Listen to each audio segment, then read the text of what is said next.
بسم الله الرحمن الرحيم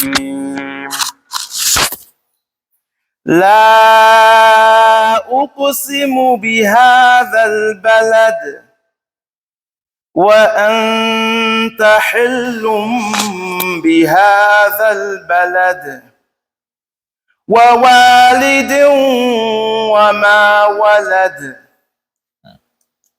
لقد خلقنا الإنسان في كبد أيحسب أن لن يقدر عليه أحد يقول أهلكت مالا لبدا أيحسب أن لم يره أحد ألم نجعل له عينين ولسانا وشفتين وهديناه النجدين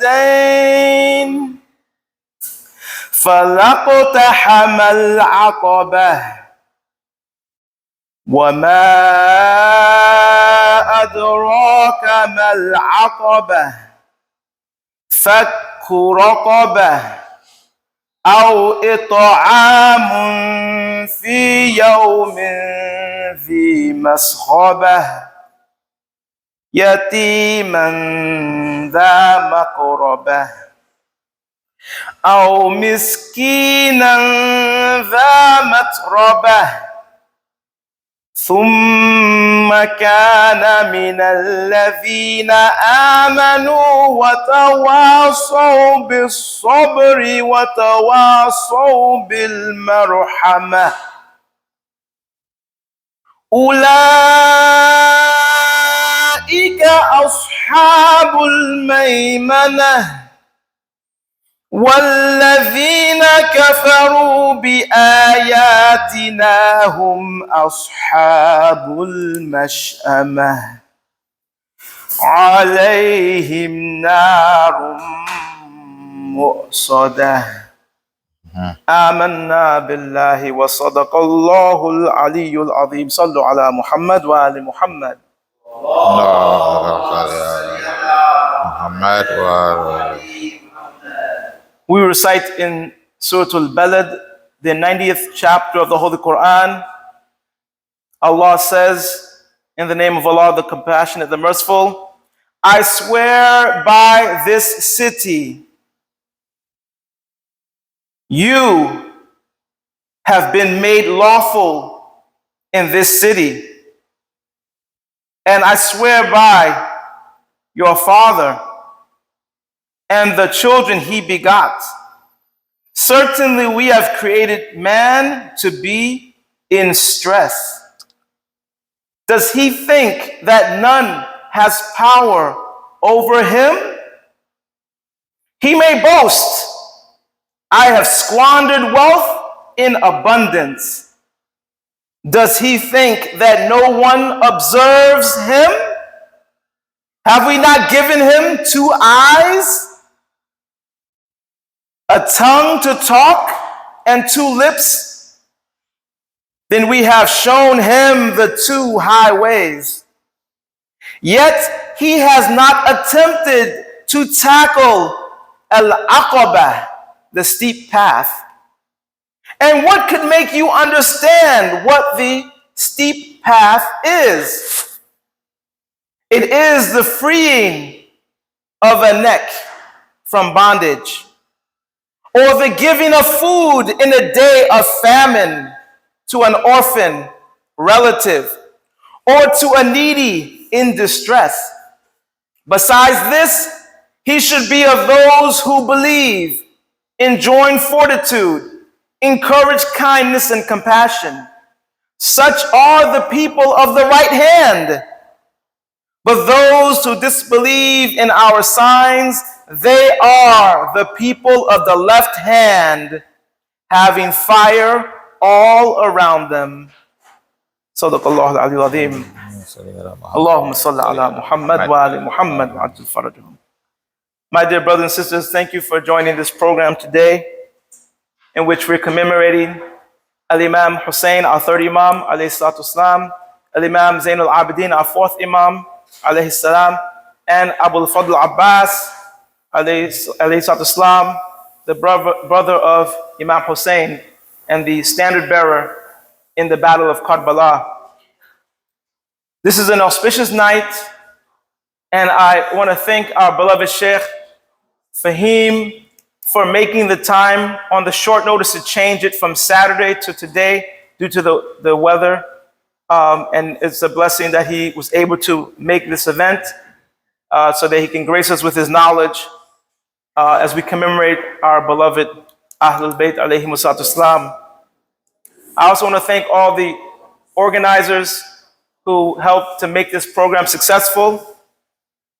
And inshallah, we will get blessing and thawab and ajr for this. And we pray that this program will provide protection and that Allah will protect us in these difficult times, all of us, as well as our families, as well as our places of residence, and keep His security over us at all times. Ilahi Ameen. Ameen. I would like to now invite our dear beloved Shaykh Faheem Abdulghani to speak to us about the Ahlul Bayt in commemoration of these noble men, Imam Husayn, Imam Zain al-Abidin, and Abu Fadl Abbas. Please welcome him with a loud salawat. Allahumma salli ala Muhammad wa ali Muhammad.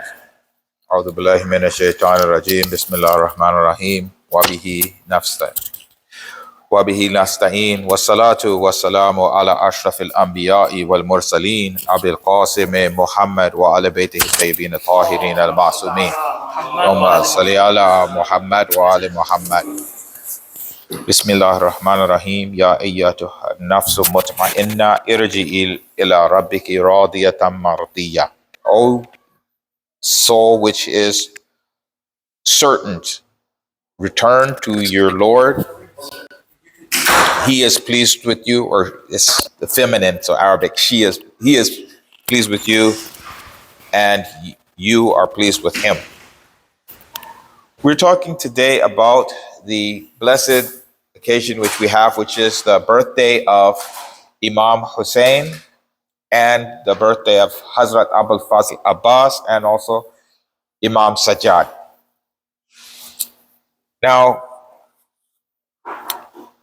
this is a auspicious occasion. It's a great occasion, and one that we should take very seriously and put our thought into. We have some of the young men and young women here who are very at a key point in their life, ready to move forward and take these next steps. And one of the most important things is to realize their potential for greatness. However, this is not a greatness which is arrogance. It's a greatness in that you do what Allah wants from you, you achieve that, and because of your service to Allah, Allah makes you great.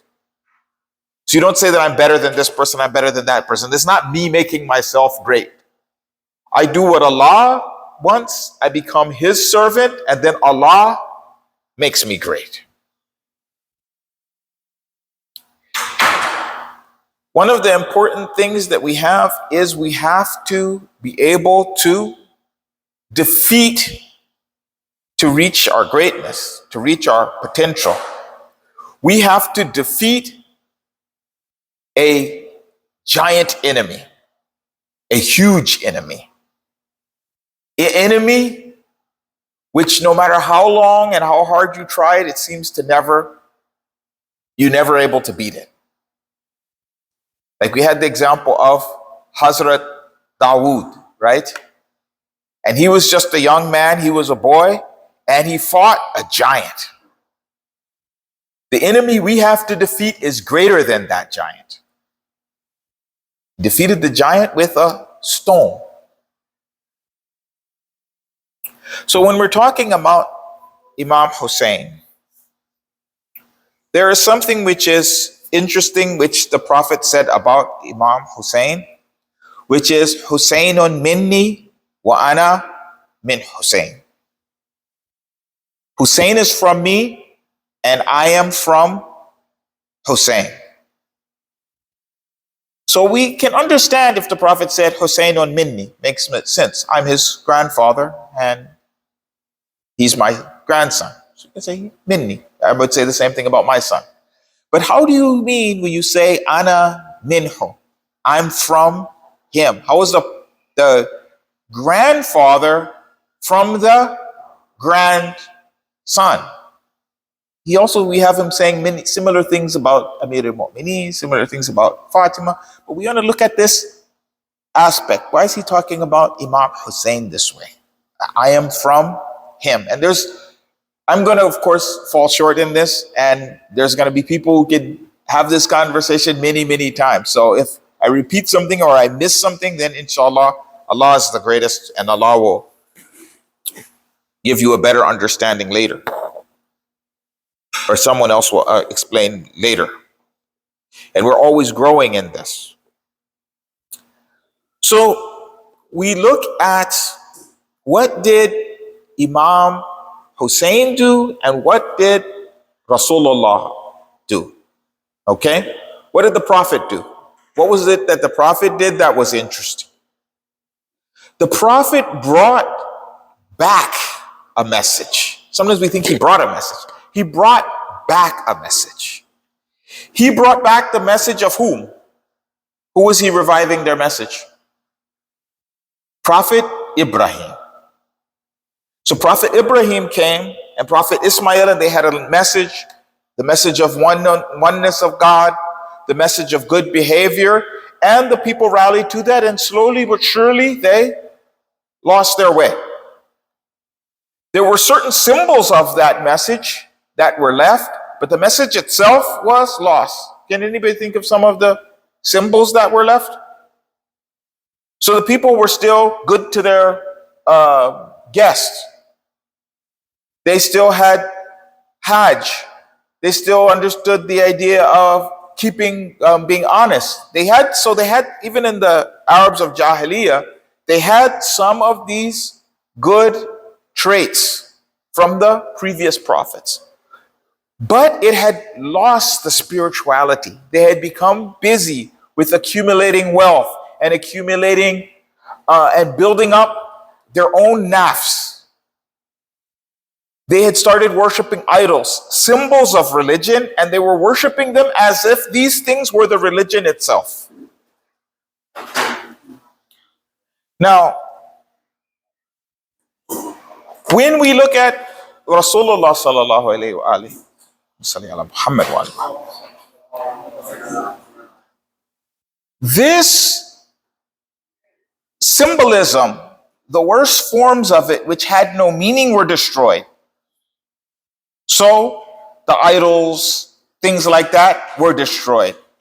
The bad practices which had cropped up were destroyed. And he revived the meaning of all of the other practices that he was doing. So giving meaning to Hajj. They had just used to go around the Hajj and they would just be clapping and making noise rather than saying worship or remembering Allah. So he brought back the meaning that this Hajj has something to it. Now, to be able to do this, to be able to take this step, the Prophet had to have certain characteristics. And every prophet has to have these characteristics. And all of us have to have these characteristics. What are these characteristics? Being able to stand for Allah and with nothing else between you and Allah, and make the complete sacrifice of everything that you have. The complete sacrifice of everything that you have. We have the famous saying that Labaik Ya Husayn means to be present in the battlefield with your wife and your children, and even if you're alone, with your wife and your children and your money ready to be sacrificed. Even if the people accuse you, even if the people betray you, even if the child is beheaded and the head is thrown to the mother, she wipes it off with complete satisfaction and says, may Allah make my face happy on the day of judgment. You have made my face happy today. May Allah make my face happy on the day of judgment with Fatima Zahra salam alayha. Allahumma salli ala Muhammad wa ala Muhammad. So the Prophet has to have this Husseini principle, meaning this ability to sacrifice. Not only that, there's more and more into it, but this is one of the meanings of it. That the Prophet himself has to be Husseini. The Prophet himself has to have awareness of this. They said all of the prophets used to come and cry for Imam Hussein.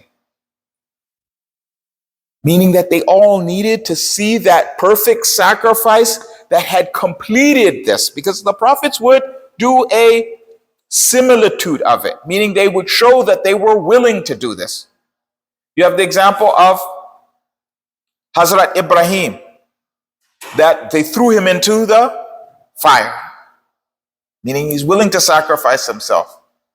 He was willing to make hijrah, sacrifice his friends and family and the land that he lived in. He was willing to give all of that up for Allah. He was willing to sacrifice his children and his wives for Allah. Then Allah is like, I'm making you an imam. Now that you have Hazrat Ibrahim showed this Husseini spirit, now I can make you an imam. So it's showing that important Husseini spirit that we're needing to have. That the Prophet is, I am from him and he is from me. So the Prophet himself has to understand this and follow this example.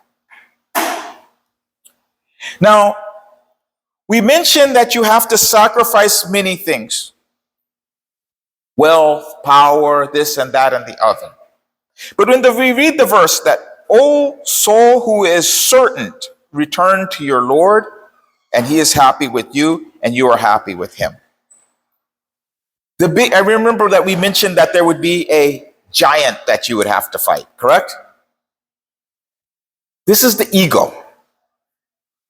The biggest barrier between us and Allah is our own nafs, me. I'm doing this, even if you look at Shaitan is doing ibadah, right? He's doing worship. He's fasting, he's praying, he's doing this, he's doing that. But what did he not defeat? His ego. And as soon as he got tested, Allah said, bow down to Adam. He said, oh, I'm better than him. When you have that barrier, the me, the I, even if it's just a little bit, this is where the arrogance comes from. I'm better. The example, they said that a person who has even the misqal of a zarra of takabbur in his heart can't go to paradise. He has a little bit of arrogance. Another hadith says that arrogance is the cloak of Allah. And whoever thinks himself great, he's tearing at the cloak of Allah. And whoever tears at the cloak of Allah, Allah destroys him. So we have to not have any arrogance. We can't think that I'm better than this person, I'm better than that person, I'm greater than this person, I'm greater than that person. Now, when the person has removed everything besides that is not Allah from his character, this is when he is satisfied with whatever Allah gives him. He's satisfied to work in the way of Allah. Because he knows whatever he has is from Allah, and whatever he uses it for is from Allah. Anything that he's given, like it's as if someone loaned you money to you go and do the business. You can't say, oh, look how smart I am. I'm better than the guy who he started me in the first place. So Allah is the one who gave us everything. So this is giving us this, when a person has given all of that up, then it gives a new spawn of life. We see the tested, mentioned that Ibrahim was tested with fire and hijrah. Musa was tested with the sea. Isa was tested with the cross. Prophet Muhammad sallallahu alaihi wasallam was tested with all of these things. The sword, like Imam Husayn, because he was injured in a battle. He was poisoned. His people betrayed him. So we see the exact same things that the Imam did, but it's stretched out over a long time. Whereas Imam Husayn is all in one day. People trying to kill him, people betraying him, people letting him down. The Prophet went through all of these things. Now we ourselves, to be able to be Husayni, have to know that these things are all are tools for us to try to move ourselves forward in the world. Now we want to look at something which is that we mentioned that in order to be great, in order to be big, once we detach from everything that is not Allah, then that's where the greatness comes in. Not in the things that Allah gives us. We're big through the wasila of the Imams. It's very interesting that we have this 3 birthdays together, and we see different aspects here. We see the job that we have to do to support the Imam in Hazrat Abbas and also in Hazrat Zain al-Abidin. In the time of the Imam, the next Imam is not undercutting him and doing something else.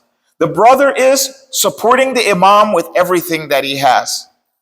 And then his son is carrying on the mission to the next generation. Sometimes this is something that happens to us which affects us negatively, is that we have some sort of Islamic leadership, right? And we will get caught up in the minutia. Many times, this is not because we actually care about the minutia. It's our ego displaying itself to us. What is it really? If we're looking at the big picture, we just want to see the ball rolling forward. If we were to look at the big picture, we're not going to be overly concerned about the minor details. We say, let it move forward. When we're looking at and undermining what we have, we look at the example of Shaitan. He only looked at what was wrong with the prophet that he had.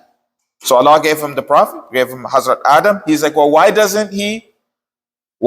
is he made out of clay? An irrelevant detail. But what was it really showing? It was his own nafs. I think that I am great. And that's what's causing the problem.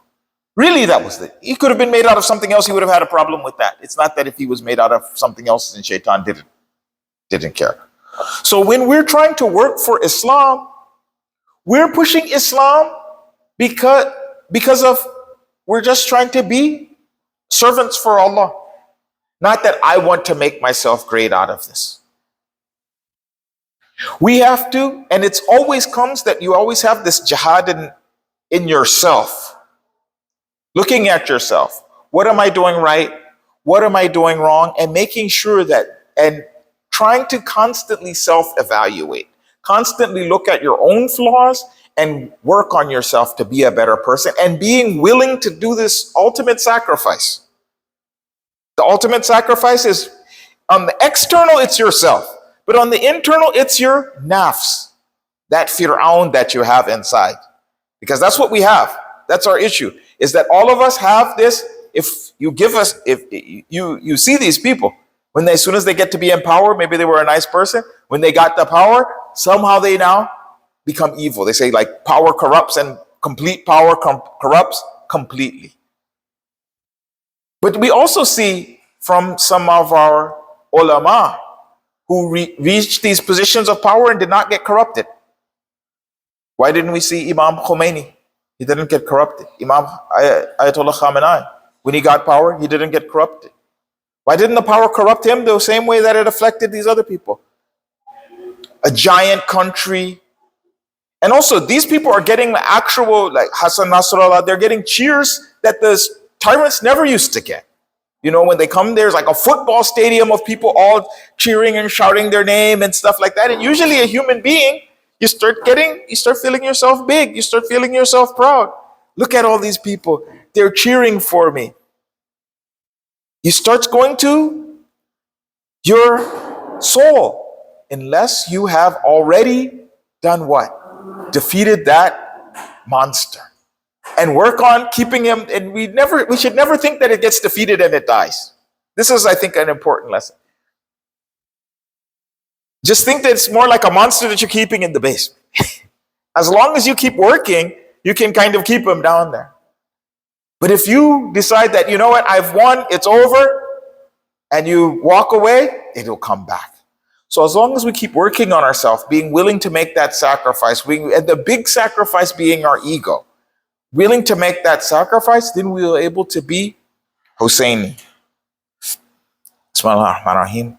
Allahumma jal hayatina hayat Muhammad wa ali Muhammad wa mamatina mamat Muhammad wa ali Muhammad wa atina fid dunya ziyarat Muhammad wa ali Muhammad wa fil akhirah shafaat Muhammad wa ali Muhammad. Allahumma salli ala Muhammad wa ali Muhammad. Jal farajah. Allahumma salli ala Muhammad wa ali Muhammad.